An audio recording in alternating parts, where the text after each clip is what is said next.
UFC 322 is coming up November 15th at MSG in New York City, and we have an absolutely stacked card. JDM versus Islam as the main event for the welterweight title. Shevchenko versus Zhang Li is the co-main event. And then two number one contender fights, basically, at welterweight. Shawn, Brady, Michael Morales, Carlos Prates, Leon Edwards.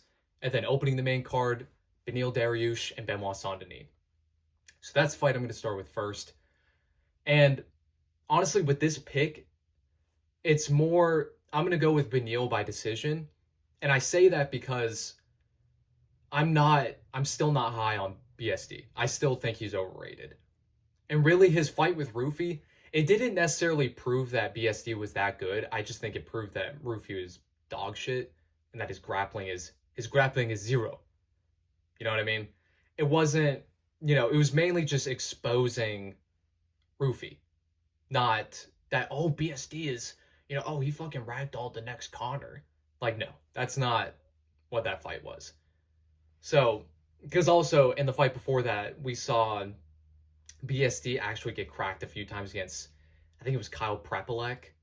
And really, he didn't look impressive in that fight either, which Prepolek wasn't even in like the UFC, and he just came in on short notice because he's from Canada. And then before that, BSD gets fucking ragdolled by Moicano.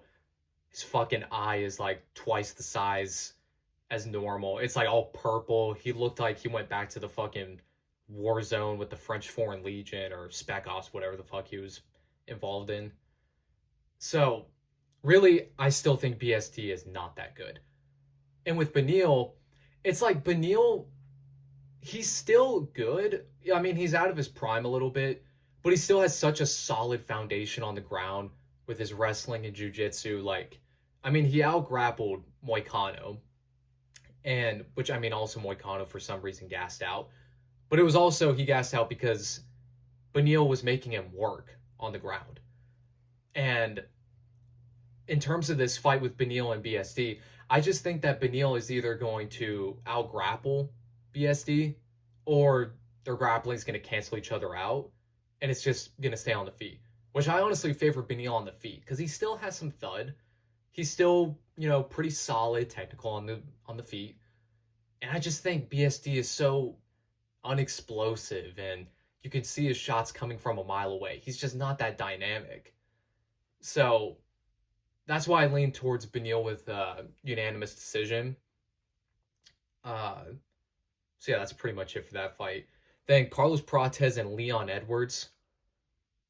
I mean, I'm going to go with Carlos Prates, but I don't think it's going to be as dominant necessarily. Like, I don't think it'll be a knockout. What I see happening is Leon Edwards, he's going to be excited. This is a striking match. He's finally not going to get wrestle fucked the whole time. But he's going to realize that he's not good on the feet either. He's always been he is overrated and he's always been overrated. The only way that he could win this fight is if he replicates what Ian Gary did, which I just don't think that Leon has, the activity and the output. Like, I don't think he'll be able to match what Gary did. He's just not, like, really, Leon could be really good and it would help him so much if he did have a higher output. Because he is pretty technical and kind of skillful. But it's just also, it's almost like a version of Izzy where it's just like, staying at range, like rip a body kick every fucking 20 seconds. Which Prates is just going to try to walk him down. And I just see Leon circling around the cage, moving a lot, And I think that Leon's good enough, though, on the feet to not get finished. But I do think that Prates is going to land a few shots that really crack him. And that's going to force him to just kind of run around the cage, and then just completely avoid, the knockout. Like, that's going to be the only thing he's going to be focusing on, just trying to survive. So, honestly, that's what I see happening. Really, if he was smart, he would try to incorporate the grappling. But I even think that the grappling wouldn't do that much because we've seen Prates, which Leon's probably a better grappler than Ian Gary. But, Prates, or like Gary couldn't take down Prates. And Prates had some pretty slick reversals and transitions. So I honestly don't think that'll be enough. If he wants to have more of a chance, then he should try to, make like an all-around MMA game and incorporate takedowns but I still don't think that's going to be enough. So that's my prediction. I'm honestly going to go Prates by decision, where it's going to be not that much happens, except Prates is just going to crack him a few times and just like chase him around the cage, stalk him the whole time. Because also Prates, what he really improved on in for the Jeff Neal fight, was his activity and output. He threw out a lot more strikes, not just trying to go for the home run shot like he was against Ian Gary. So that's what I kind of see happening. He just throws out a lot of shots, has a pretty solid output, and lands a few shots on Leon that really gets his respect, and then Leon's just basically in full defense mode. So that's my prediction for that. Carlos Prates by unanimous decision. Then after that, Sean Brady and Michael Morales. And honestly, I'm not that high on Michael Morales either, because I feel like up to this point, he's mainly fought cans and old heads and has just relied on his sheer power and size and athleticism to just dominate in fights. Which once you get to this level now where Sean Brady I think he's the best grappler at welterweight. I think he's better than Beneil, which they fought, people will be like, no, Sean Brady, he couldn't even take down Beneil. Beneil has better grappling because he was able to stuff the takedowns of Brady. They were both so good that they canceled each other out. That doesn't mean anything. If you're actually talking about just a straight up grappling match, I definitely would go with Brady over Beneil. But yeah, I think that it's just a huge step up in skill level for Morales. And he's not necessarily someone I think is being that skillful. It's just that he's so powerful and big for the weight class, and he's athletic. So, yeah, and Sean Brady, I still feel like he's really underrated. And the main thing is that he's become way more polished on the feet. Like against Leon Edwards, he won the first round when it was mainly on the feet. He outstruck Leon. So, and I know people clown him for getting finished by Beneil, but his striking has gotten so much better since then. So I think he could hold his own on the feet against Morales. And it might be harder for him to take him down because of Morales' size and athleticism, which the only thing is people were saying the same thing about Buckley versus Usman, and, we saw how that went. So that's why I'm still going to go with Brady. But I do see a scenario where maybe Morales does just kind of overwhelm him with his size and is able to stuff panicked takedowns, but I don't think that's what will happen, though. I think that Brady will hold his own on the feet, and it might be hard for him at first to get a takedown, but eventually he's going to get it, and I think it's going to be a complete mismatch once it actually hits the mat. Because Brady's top control, like we've seen against Leon, his top control and, even his pace on the ground is just so high level. He's constantly looking for submissions, constantly throwing little shots. He's always working on the ground. And I could honestly see him, catching a late sub against Morales, because I think that Morales is not going to have anywhere near the skill level that he needs to have in the grappling to be able to withstand Brady and avoid a submission. So I'm gonna go with a late sub from Shawn Brady, and then Valentina Shevchenko and Zhang Weili. I gotta be honest, I rarely watch them. I've seen their last few fights, but I honestly haven't watched them enough to give a real pick. I'm gonna go with Valentina by decision, but that's just kind of more off the vibe. I'm not gonna be able to explain too much my pick. I just say that because Valentina is still very skillful. Zhang Weili is gonna have the lighter man skill, or I guess the lighter woman skill. But I feel like Valentina is still also one of the most skillful and technical women's MMA fighters we've ever seen. And I don't necessarily know that the lighter man skill applies as much to women's MMA. And so I just think the size and the experience from Valentina And the fact that she's still one of the most skillful women's MMA fighters is going to be enough to counteract the lighter man skill of Zhang Weili. So that's just kind of what I'm thinking for that fight. Then the main event, Jack Della Maddalena and Islam Makhachev.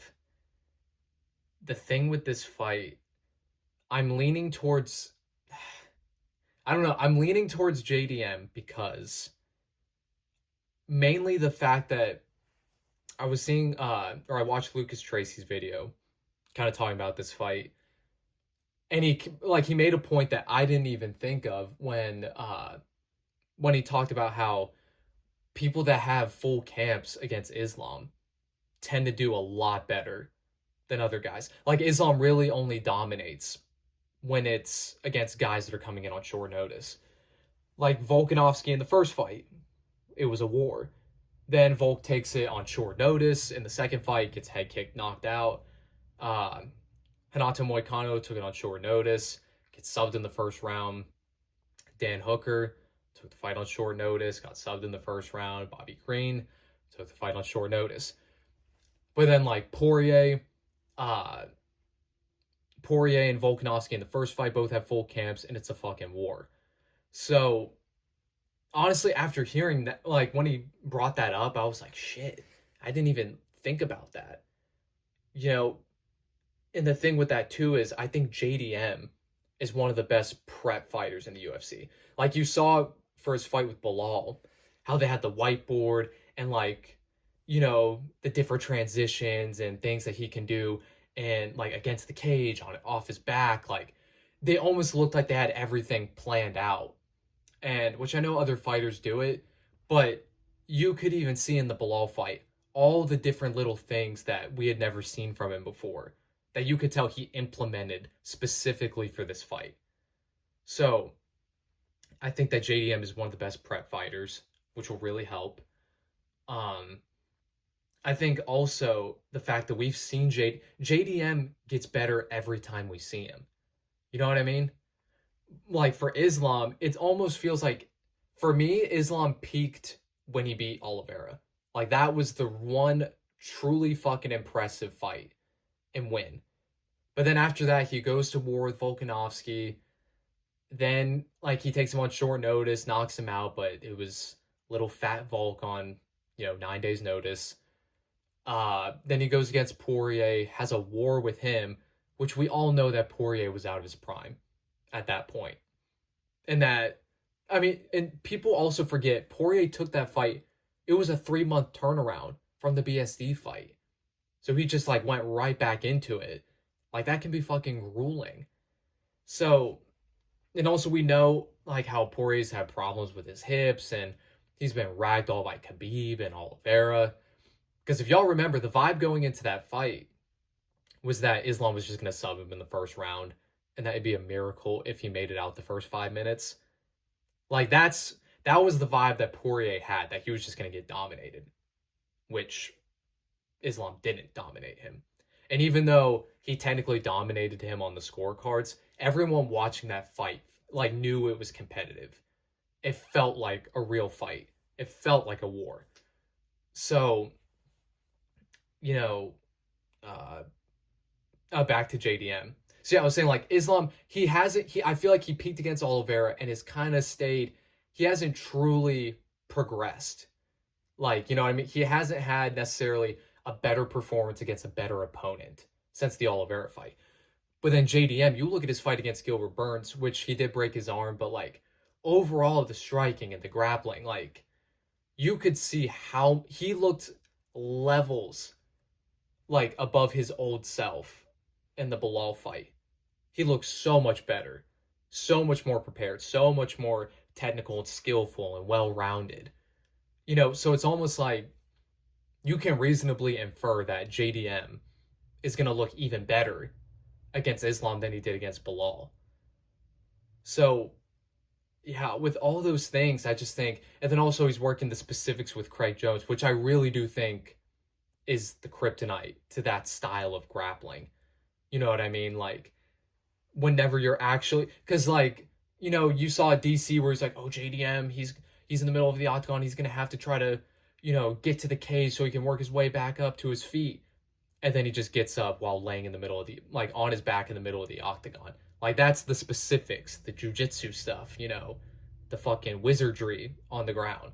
Like, I just think that with the Craig Jones specifics, when they're specifically preparing for what Islam's going to do, and the fact that they prep, like, him and his team prep so well, he gets better every single fight. He's in his prime, and he's actually, like, I wouldn't say he has the size advantage over Islam, but, like, this is definitely going to be the most, you know, like, for Islam, this will be the most evenly matched fight in terms of size. Usually Islam is bigger than the guys that he fights. But this time, they're basically going to be even. I think JDM's like only an inch taller. And and I also think, like, yeah, JDM is just a better version of Poirier. I think that JDM is even better than Poirier was in his prime, to be honest. I feel like it's just that JDM is a part of that new generation of guys that are so much more well-rounded. So, but then again, it's like Islam, we could even see the best version of Islam because he's not having to cut as much weight, because we knew that was brutal for him getting to 155. He'll have the lighter man skill. But then again, in his own fight, like, Volkanovski had the lighter man skill and Islam still won. You know what I mean? So it could be the same thing. Like, will that actually make that much of a difference against JDM, who's also extremely skilled for his size? So if I had to pick, I would say JDM by decision. Yeah, that's a hard fight to pick. But those were just all the reasons, why I still think that it's, like, really an even fight, but I slightly lean towards JDM, which, I mean, that whole explanation for my pick was really just, really, if you just watch this, you would think that, the way I described it, I just believe that JDM's going to dominate Islam, which isn't the case. I really was just saying those are really all the reasons why I slightly lean towards him. Because then I could explain, which I really don't feel like it, but all the reasons why Islam, could go and take out JDM, but JDM is my pick, so that's why I really only explained why he was my pick. So, yeah, those are my predictions for UFC 322. Like and subscribe, and yeah, it's going to be stacked. Can't wait.